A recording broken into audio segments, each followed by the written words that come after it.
Saikrishna missing and lockup death వ్యవహారం చుట్టూ ఇప్పుడు ఆంధ్రప్రదేశ్ రాజకీయాలు హాట్ గా నడుస్తూ ఉన్నాయి. చంద్రబాబు నాయుడు అండ్ పవన్ కళ్యాణ్ కూడా చాలా సీరియస్ గా తీసుకున్నారు. సిఐని కూడా సస్పెండ్ చేశారు. విచారణాధికారిగా ఒక ఎస్పీని కూడా నియమించిన పరిస్థితి. మేము చేయాల్సింది చేస్తూ ఉన్నాము అని చెప్పి కూటమి నాయకులు చెప్తుంటే, జగన్మోహన్ రెడ్డి నిన్న సాయికృష్ణ ఇంటికి వెళ్లారు. సాయికృష్ణ తల్లి గాదే విజయలక్ష్మిని పరామర్శించారు. మేము మీకు అండగా ఉంటామని హామీ ఇచ్చారు. తప్పు జరిగింది కాబట్టే సిఐని సస్పెండ్ చేశారనే ఒక లాజిక్ ని తెర మీదకి తీసుకొస్తూ ఉన్నారు జగన్మోహన్ రెడ్డి. ఒకసారి బయటకు తెచ్చి ఎందుకు సస్పెండ్ చేశారని చెప్పి చెప్పగలరా? సిఐని ఎందుకు సస్పెండ్ చేశారని? సిఐని సస్పెండ్ ఎందుకు చేశారు? చంపేశాడనే కదా మీరు దానికి ఒప్పుకున్నారు కాబట్టే కదా ఈరోజు సిఐని సస్పెన్షన్ జరిగింది. అంటే ఒకే పోలీస్ స్టేషన్లోనే ఆ సిఐ పరిధిలోనే ఆ సిఐని ప్రొటెక్ట్ చేస్తూ ఏసీపీని ప్రొటెక్ట్ చేస్తూ కమిషనర్ని ప్రొటెక్ట్ చేస్తూ డీజీపీ మొత్తం అందరికీ తెలిసి సిఐ స్టేషన్లో ఒక హత్య కాదు పోలీస్ స్టేషన్లో ఇలాగనే కొడుతూ ఒకరు చావుకు కారణమైతే ఇంకొకరు ఆత్మహత్య చేసుకుని ఆత్మహత్య వీడియో ద్వారా తన మెసేజ్ను తెలియజేసిన పరిస్థితి. నేను ఒకటే చెప్తా ఉన్నా, ఈరోజు సస్పెన్షన్ అంటే ఏంది? టెంపరీగా ఒక పోలీస్ ఆఫీసర్ను డ్యూటీస్ నుంచి తప్పించడం. అంటే ఒక మనిషి హత్య చేసిన ఆ మనిషి కొట్టి గోరులు పీకి రకరకాల చిత్రహింసలు పెట్టి చివరికి హత్య చేస్తే మనిషిని నువ్వు ఏం చేస్తా ఉన్నావు? శిక్ష కేవలం టెంపరీగా తన డ్యూటీ నుంచి సస్పెండ్ చేస్తా ఉన్నారు. ఇదే చేయాల్సింది. అది కూడా ఇంత పెద్ద ఇష్యూ అయి బయటకు వచ్చిన తర్వాతనే మీకు చెయ్యాలన్న కనీసం ఆలోచన వచ్చింది. ఇది బయటికి రాకపోయినంటే అది కూడా ఆలోచన కూడా వచ్చేది కాదు. ఒకవైపున ఇంత హేయమైన కార్యక్రమం జరిగింది అని అంటే ఆ సిఐని, ఆ బాధితుడైన ఏసీపీని, ఆ బాధ్యులైన కమిషనర్ను, వీళ్ళందరినీ డీజీపీ వరకు కూడా మర్డర్ కేసు ఛార్జ్ చేసి స్టేషన్లలో పెట్టాల్సింది పోయి కేవలం ఒక సిఐని టెంపరీగా సస్పెన్షన్. అంటే దాని అర్థం ఏంది? అందరూ పగడ్బందీగా కలిసికట్టుగా నేరం చేసి తూతూ మంత్రంగా కంటి తుడుపు చర్యగా కేవలం టెంపరీగా ఒక అధికారి తప్పు జరిగింది, మర్డర్ జరిగింది, సిఐని సస్పెండ్ చేశారు. సిఐని మాత్రమే కాదు, ఈ కేసులో ఉన్న వాళ్ళందరినీ కూడా డీజీపీతో సహా అందరి మీద యాక్షన్ తీసుకోవాలి అంటూ ఉన్నారు సార్ జగన్మోహన్ రెడ్డి. ఈ లాజిక్ కరెక్ట్ అని జగన్మోహన్ రెడ్డి ఏమన్నాడు అన్న సంగతి దాని మీద నేను రియాక్ట్ కావాల్సిన అవసరం నాకు. కానీ మీకు అర్థం కావాల్సిన అంశం ఏంటంటే పొలిటికల్ రియాక్షన్స్ ఉంటాయి. దాన్ని నేను I don't take it differently, take it as politics only. కానీ ఇది రైజ్ చేస్తున్న ఫండమెంటల్ క్వశ్చన్స్ ఏంటంటే, మీకు ఫస్ట్ క్వశ్చన్, May 9th ఈ ఇన్సిడెంట్ జరిగింది అంటే అతన్ని తీసుకొని వెళ్ళారు అని. ఇవాళ ఎంత మీకు? June 19th. అంటే అక్కడ 31 days 32 days, ఇప్పుడు ఇక్కడ 19 days. మొన్న దాన్ని సమీక్ష చేశారు.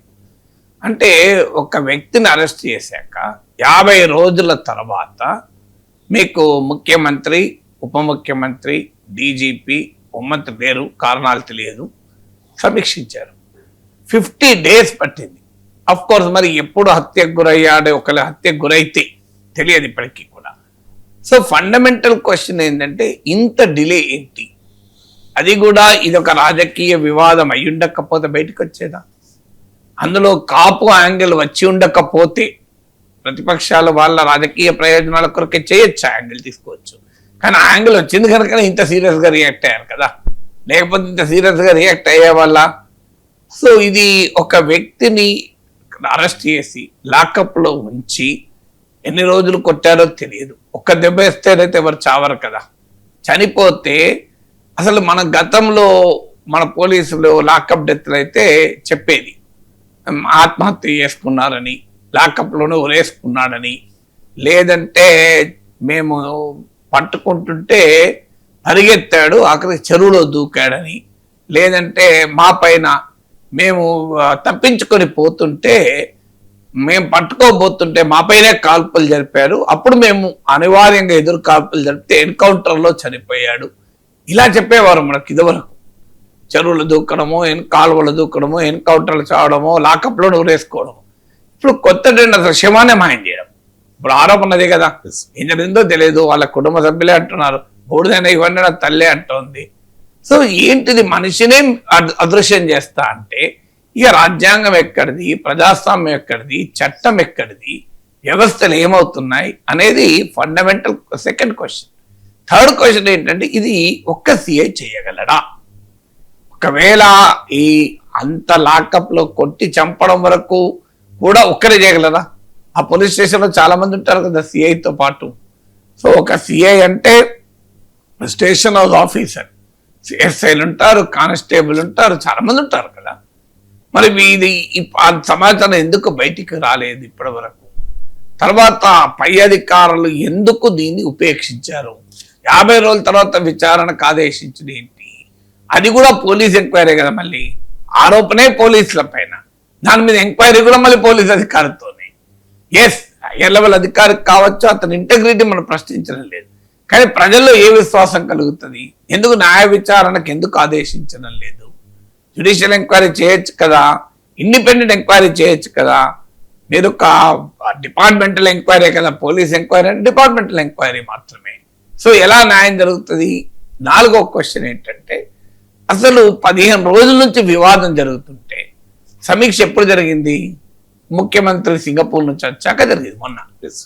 ఈ డిబేట్ మీడియాలో రాబట్టి 15 రోజులు అయింది. ముఖ్యమంత్రి లేరు, పోనీ ఉప ముఖ్యమంత్రి ఉన్నారు, ఎందుకు సమీక్షించలేదు? పోనీ హోమ్ మినిస్టర్ ఉన్నారు, ఎందుకు సమీక్షించలేదు? మా లోకేష్ కూడా రష్యా నుంచి వచ్చేసారు, ఎందుకు సమీక్షించలేదు?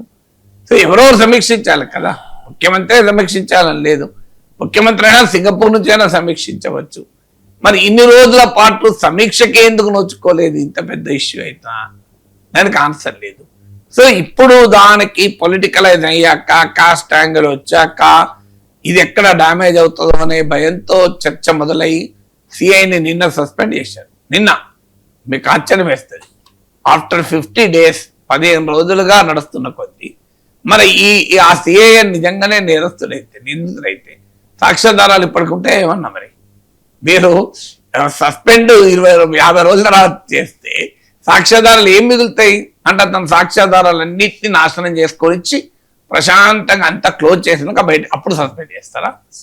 సో దీన్ని ఒక్క సిఐకే అంటగట్టేసి చేతులు దుక్కునే ప్రయత్నం ఏమైనా జరుగుతుందా? ఒక సిఐని లోపలేస్తే పని అయిపోతుంది. చిన్న బ్రేకింగ్ న్యూస్ సార్, నిన్న జగన్ వచ్చి పరామర్శించి వెళ్ళిన తర్వాత జరిగిన డెవలప్మెంట్ ఇది. సాయికృష్ణ కేసులో నిన్న రాత్రి 11 గంటలకు సిఐ నాగరాజుపై ఎఫ్ఐఆర్ నమోదు. సాయికృష్ణ తల్లి విజయలక్ష్మి నుంచి స్వయంగా కంప్లైంట్ తీసుకున్న సిపి రాజశేఖర్ బాబు. విజయలక్ష్మి కంప్లైంట్ ఆధారంగా సిఐ నాగరాజుపై కేసు నమోదు. ఇది అంతకు ముందు తల్లి వెళ్ళి కంప్లైంట్ ఇస్తాను కూడా ఎవరు పట్టించుకోలేదు, కూడా వార్తలు వచ్చేసి తీసుకోలేదు. మరి ఇప్పుడు ఇంత పొలిటికలైజ్ అయినాక, కులం యాంగిల్ వచ్చాకనే కదా ఇవాళ పిలిపించుకొని మళ్ళీ కంప్లైంట్ తీసుకొని ఎఫ్ఐఆర్ దాఖలు చేస్తారు. ఇన్ని రోజులు ఏమైంది యంత్రాంగము? అంటే ఇది అంటే ఇప్పుడు అర్థం ఏంటి? అందరూ అంటారు శివరాజకీయాలని. శివరాజకీయాలు జరిగినందుకే జరుగుతున్నాయి ఇవన్నీ. శివరాజకీయాలు జరిగి ఉండకపోతే అసలు ఈ న్యాయం జరిగేదా? కనీసం ఏ మీడియాలో ఈ వార్త కూడా వచ్చేది. శివరాజకీయాలు జరిగినందుకే మీరు ఎఫ్ఐఆర్ దాఖలు చేశారు. శివరాజకీయాలు జరగక ముందు ఎఫ్ఐఆర్ దాఖలు చేశారా? శివరాజకీయాలు జరగక ముందు ముఖ్యమంత్రి సమీక్ష చేశారా? శివరాజకీయాలు జరగక ముందు సిఐని సస్పెండ్ చేశారా? మరి ఇప్పుడు శివరాజకీయాల వల్ల లాభం జరిగినట్టు, నష్టం జరిగినట్టు నాకు చెప్పండి. సార్, శివరాజకీయాలు నేను ఏదో అంగీకరించాను, కానీ రియాలిటీ ఏంటి? పాలిటిక్స్ ఎంటర్ అయ్యాకనే న్యాయం అనేది కదిలింది. కనీసం పాలిటిక్స్ ఎంటర్ కాకపోతే అసలు ఏది జరిగేదే కాదు.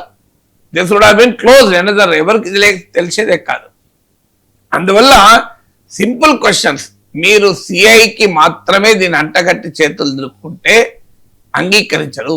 ఏ సిఐ ఒక్కరే లాకప్ లో మర్డర్ చేసి నిందితుడిని మీరు దాన్ని ఇన్ని రోజుల దాకా బయటికి రాకుండా ఇంటెలిజెన్స్ వ్యవస్థ ఏమైంది, కాలబెట్టాడంటున్నారు. సో ఇదంతా ఎట్లా జరుగుతుంది? అంత ఈజీనా? ఒక సామాన్యుడు చేయడమే కష్టం, పోలీసు వ్యవస్థ ఎలా చేయగలుగుతుంది? ఎందుకంటే వాళ్ళు 10 మంది ఉంటారు కదా పోలీస్ స్టేషన్లో. ఇది ఎలా ఒక సిఐ పట్టుకొని పోతారా? ఒకవేళ బాడీని ఒక సిఐ దహనం చేయగలరా? చాలా మంది ఉంటారు. ఉన్నప్పుడు మరి ఎందుకు లీక్ కాలేదా? అంటే అంత పగడబందీగా దీంట్లో ఎవరెవరు ఇమిడి ఉన్నారు? మరి పొలిటికల్ మాసెస్కి ఎప్పటిదాకా ఇది తెలియలేదు. పొలిటికల్ ప్రాసెస్ తెలిసినా దీని మీద రియాక్ట్ కాలేదా? పోలీస్ పై ఉన్నతాధికారులకు తెలియదా? ఎందుకు తెలియకుండా ఎలా ఉంచగలిగారు దీన్ని? అందువల్ల ఇలాంటి అనేక క్వశ్చన్స్ రైజ్ అవుతున్నాయి. పైగా అతని మీద ఆయన కేసులు ఉన్నాయి, రౌడీ షీటర్. ఇదొక వాదన. రౌడీ షీటర్ అయితే చంపేయచ్చా? రౌడీ షీటర్ అయితే మీకు కాలబెట్టే అధికారం ఉందా? ఇప్పటికీ మరి ఇంకేమంటున్నారు, అసలు ఎవరు చెప్పారు చనిపోయారని మిస్సింగ్ అంటున్నారు. మిస్సింగ్ అయితే మరి సీఏని ఎందుకు సస్పెండ్ చేశారు? మిస్సింగ్ కేసు అయితే సీఏ సస్పెండ్ చేయాల్సిన అవసరమే లేదు కదా. సస్పెండ్ చేయడం అంటేనే ప్రైమా ఫేసి ఎఫ్ఐఆర్ దాఖలైందంటే ఏంటి అర్థం ఏంటి? ఎవరో ఆరోపణ వస్తేనే కదా. మరి మిస్సింగ్ అయితే పోనీ అదనే చెప్పండి, లేదు మర్డర్ జరిగితే మర్డర్ జరిగిందని చెప్పండి. బట్ 29th రోజు హైకోర్టు హెబియస్ కార్పస్ పిటిషన్ వేశారు కనుక హైకోర్టులో ముందు ప్రవేశపెట్టాలి.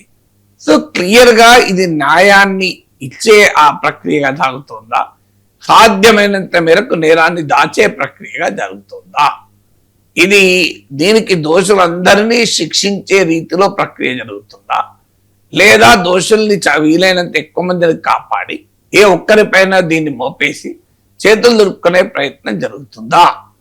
దీనిపైన ఉన్నత స్థాయిలో ఎందుకు ఆ అకౌంటబిలిటీ లేదు? అంటే law and order, law enforcement machinery ఇలా చేస్తే పోలీస్ స్టేషన్కు ధైర్యంగా ఎవరు వెళ్ళగలుగుతారు? సామాన్యుడు కంప్లైంట్ ఇవ్వగలుగుతారా పోలీస్ స్టేషన్కి వెళ్ళి? మరి వాట్ ఈస్ హ్యాపెనింగ్ అనే ప్రశ్నకైతే ఉత్పన్నం అవుతుంది కదా.